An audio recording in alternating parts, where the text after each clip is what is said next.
Ngizama ukucisha umlilo la nobuhle. Sizwana?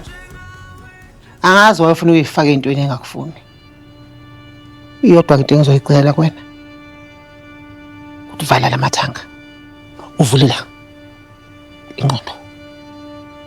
Angifuni ngiyoshe ekhaya mina. Yes? Yenza umsebenzi wakho. Ngihlakamisele i-report.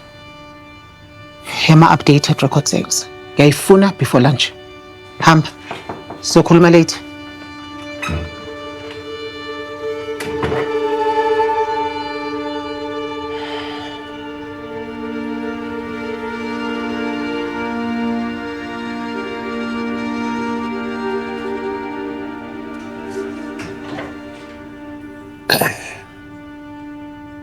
Msawubona. Asibakulonke ngikhuleka la. Ngikhulekela yonke le ndawo le-stand down. Ngiphinde futhi ngikhulekela ukuthula empilweni yami. Nami lokhu ngiyakukhulekela ukuthula. Kodwa makunenye into la engihluphayo. Yini? Kunegigi engiyitholile la ebekumele ngiyoyenza eSun City. Ngale gigi ukuthi ngiyithole yonke into ingakonakali kangangakabi ney'nkinga lezi ey'khona nje manje angazi noma iqhubeke yini ngiyenze le gigi. Mhlawumbe yini nje into engenza ukuthi ungayenzi le gigi? Cha phela angifuni nami ukuthi mhlawumbe abantu bebengibona ngibonakala ngathi ngiyinyoka.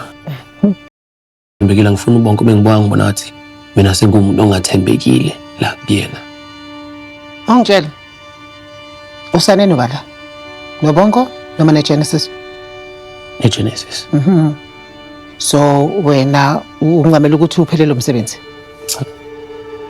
Cha akoni lokho ukuthi mina nami bengibuka ngihlaziya la angifuni ukuthi mhlawumbe ngelinye ilanga ubonke mase CEO yala ekhaya ayikhumbule lento ukuthi mina angamhloniphi ngenza izinto engazi uthatha hamselana naye.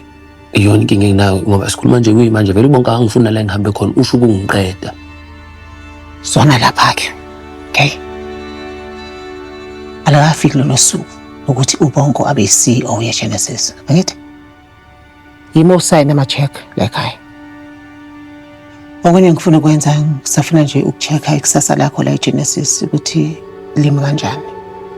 Alingicacile kahle. Khona ngisafuna ukubheka ukuthi ngabe wasayina la eGenesis ngoba uzosebenza khona noma wasayina neGenesis ngoba uzosebenza ingane yami empedeni.